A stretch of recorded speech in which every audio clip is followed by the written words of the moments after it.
दिवा पाटलांचं नाव आंतरराष्ट्रीय विमानतळाला लागलंच पाहिजे. दिवा पाटलांचं नाव आंतरराष्ट्रीय विमानतळाला लागलंच पाहिजे. कोण म्हणतात देणार नाही? कोण म्हणतात देणार नाही? दिवा पाटील अमर रे, दिवा पाटील अमर रे, दिवा पाटील साहेब अमर रे, कोण म्हणतात देणार नाही? बघा, आम्ही मागील 25-30 वर्षापासून कर्मवीर सुनील खांबे साहेबांच्या मार्गदर्शनाखाली आजपर्यंत आंबेडकरी मुवमेंट चालवत आलेली आहे.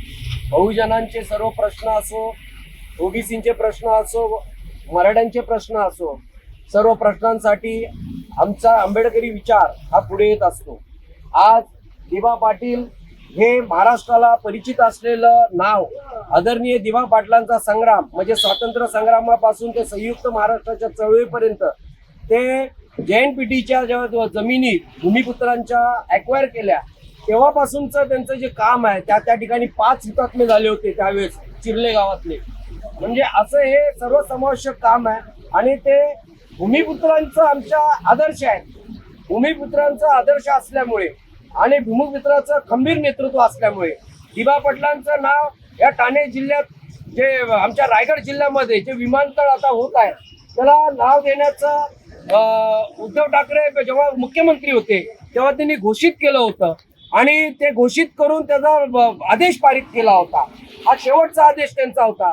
तरी काही राजकारणी परेश रावल सारख्या समाजकंटकाला, तो एक अभिनेता आहे, तो महाराष्ट्रात येऊन पोट भरतो, त्याला पुढे करून त्याला त्या विमानतळाला रतन टाटाचं नाव द्यावं कारण ते विमानतळ आंतरराष्ट्रीय अशा स्वरूपाचा घुमजाव करत आहेत. आम्ही प्रथमतः इथे परेश रावलचा निषेध करतो.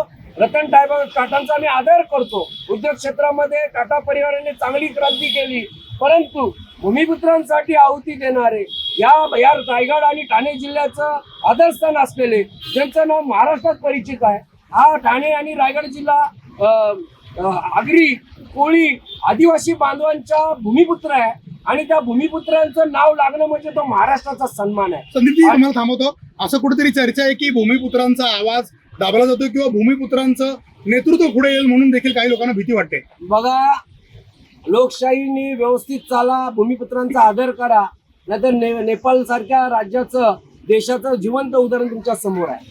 जर का तुम्ही भूमिपुत्रांना नाकारून त्यांना दडपून जर का तुम्ही तिथे अन्य कुठलं नाव देण्याचा प्रयत्न केलात तर ते विमानतळावर तर आम्ही घुसूच, परंतु जे असा प्रकार करतील त्यांच्या आम्ही बंगल्यांपर्यंत जायला आम्हाला वेळ लागणार. वेगळं थांबवतो. एक वेगळं जर त्या ठिकाणी स्वर्गीय हिंदू हृदय सम्राट बाळासाहेब ठाकरे यांचं नाव देण्यात यावं अशी देखील मागणी होती. मात्र सरकारने, राज्य सरकार असेल किंवा महाराष्ट्रातल्या नेत्यांनी दुजोरा दिलेला आहे की दिवा पाटील यांचं नाव देण्यात यावं. तरी देखील काही महाशक्ती वेगळं नाव देणार अशी चर्चा आहे. मग काय संदीप खांबेंची, आंबेडकरी चळवळीची, भूमिपुत्रांची, आगरी कोळी बांधवांची, ठाणेकर वासियांची काय भूमिका तुम्ही मांडणार जर नाव दिलं तर वेगळं? बघा, महाराष्ट्रामध्ये बाळासाहेब ठाकरेंचं नाव हे अग्रगण्य आहे. आज उद्धव ठाकरेंचं सरकार असताना त्यांनी स्वतःहून त्यांच्या वडिलांचं नाव न देता दिवा पाटलांच्या नावाला मंजुरी दिलेली आहे आणि असं असताना जाणून बुजून त्या नावापुढे जर इतर नावं जर आणत असतील तर तो त्या बाळासाहेब ठाकरेंचा देखील अपमान आहे, दिवा पाटलांचा अपमान आहे. आम्ही त्यांच्यापेक्षा श्रेष्ठ महाराष्ट्राचे आमचे ते भूमिपुत्र आहे. हा फुले शाहू आंबेडकरी विचारधाराचा, छत्रपतींचा महाराष्ट्र आहे. इथे विचारांची, संतांची परंपरा आहे. भूमिपुत्रांचा इथे म्हणजे रायगड ते ठाणे जिल्हा भूमिपुत्रांचा आहे. हा कोळ्या आगऱ्यांचा आहे. बघा, इथे आम्ही ओल्ले पण लावलेले.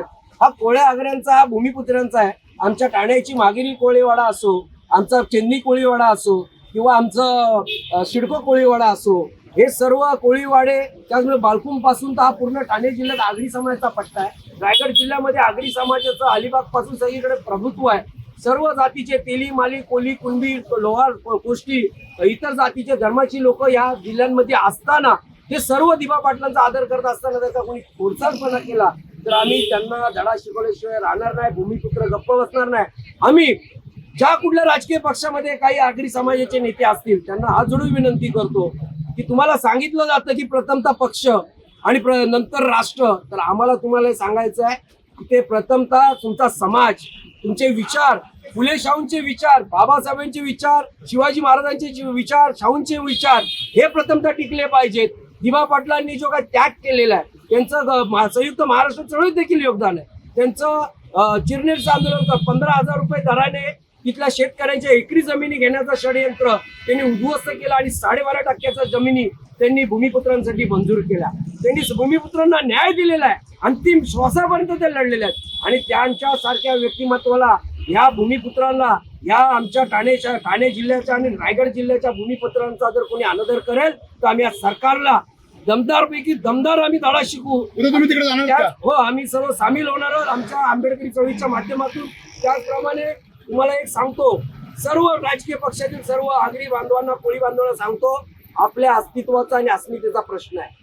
जर मग ते आमचे काल्हेरचे आमचे खासदार भिवंडीचे बाळामामा असू द्या किंवा मग आमचे गणेश नाईक असू द्या, आमचे देवराम भोईर असू द्या, हे जेवढे काय भूमिपुत्र आहेत, कोळी आग्र्यांचं नेतृत्व करणारे जे काही जे कोणी आहेत, त्यांनी आपापल्या पक्षाची पर्वा न करता आपले राजीनामे त्यांच्या तोंडावर फेकून मारावे. जर का दिवा पाटलांचं नाव जर त्या ठिकाणी लावण्यात आलं नाही आणि आमच्याशी जर कोणी खेळ केला तर निश्चितच आंतरराष्ट्रीय विमानतळाला आम्ही पोचून तिथल्या पाट्या बदलून आम्ही दिवा पाटलांचं नाव तिथे चढवणार आणि तो आंतरराष्ट्रीय मुद्दा, तो आंतरराष्ट्रीय ते आंदोलन असणार आहे. जय भीम, जय प्रबुद्ध भारत, जय महाराष्ट्र. शेवटचा प्रश्न संदीपजी, आपण जेव्हा मनोज जरांगे पाटील यांना भेटण्यासाठी गेला होता तर आपण मराठा समाजाला समर्थन दिलं होतं. आता आगरी कोळी बांधव असतील, यांना समर्थन देण्यासाठी दिवा पाटील यांचंच नाव विमानतळाला हवंय यासाठी आपण रस्त्यावर उतरले आहात. मात्र आपण जेव्हा विषय घेता तेव्हा आपल्यावर देखील वैयक्तिक खालच्या पातळीवर टीका होते. काय सांगाल त्याबद्दल? बघा, आम्ही न्यायाने चालणारे आहोत. आम्ही समाजसेवा करणारी लोक नाही, आम्ही सामाजिक न्याय देणारी लोक. बाबासाहेब आंबेडकरांनी अखंड समाजाला न्याय दिला, तेव्हा त्यांनी पाहिलं नाही कुठल्या जातीने आमच्या समाजावर अन्याय केले. त्यांनी कधी हा विचार केला नाही. बाबासाहेबांनी न मागता सर्वांना रिझर्वेशन दिले, आरक्षण दिलं, म्हणजे बाबासाहेबांनी सामाजिक न्याय दिला.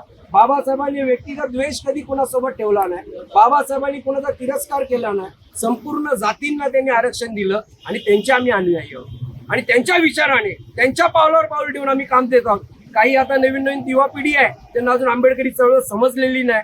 जेव्हा आंबेडकरी चळवळ समजेल तेव्हा त्यांची चूक त्यांच्या लक्षात येईल. बाबासाहेब हे देणारे होते, ते राजे होते, ते महान होते आणि त्यामुळे ते टिकले आणि त्यामुळे त्यांचे विचार टिकले आणि यापुढे देखील त्यांचे विचार टिकवण्याची जबाबदारी आमच्यासारखे तरुण अशा शेकडोच्या संख्येने आम्ही खांद्यावर घेतलेली आहे. ज्यांना टीका करायची आहे त्यांनी पहिला आंबेडकरी विचार, फुलेंचे, शाहूंचे विचार समजून घ्यावे. आरक्षण हे मराठा समाजाला मिळालंच पाहिजे. त्यांनी स्वतः आपल्याला ओबीसी मधून आरक्षण मिळावं असं जाहीर केलेलं आहे. सरकारने टेक्निकली काही अडचणी सांगितल्या आहेत, त्याही दूर झालेल्या आहेत आणि आम्ही शूद्रपूर्वी कोण होते हा बाबासाहेब आंबेडकरांच्या पुस्तकात, लिखित पुस्तकात शूद्रांमध्ये मराठ्यांचा देखील समावेश आहे. तो मोठा पुरावा पकडावा. बाहेरच्या राज्यातला हैदराबादचा गॅजेट लावण्याची गरज नाही. महाराष्ट्रातल्या महान क्रांती सूर्याच्या पुस्तकामध्ये यांनी स्वतः लिखित आहे, त्याच्यामध्ये यांचं दिलेलं आहे. आम्ही पुन्हा एकदा सांगतो, आदरणीय दिवा पाटील आंतरराष्ट्रीय विमानतळ जोपर्यंत होत नाही तोपर्यंत आम्ही प्राणाच्या जे 5 हुतात्मे झाले, आता आम्ही 50 हुतात्मे तयार आहोत व्हायला. पण त्याच्याबरोबर हुतात्म्यांबरोबर जे आमच्या चुकीच्या पावलावर पाऊल ठेवतील त्यांना पण हुतात्मा करण्याची आमची तयारी आहे आणि हे घोषित झालेलं नाव कोणी बदलू नये, बदलण्याचा प्रयत्न केला. निश्चितच लोकशाही आणि ठोकशाहीनुसार दोन्ही मार्गाने आम्ही त्यांना उत्तर देऊ. बोला दिवा पाटील साहेब अमर रहे, दिवा पाटील साहेब अमर रहे.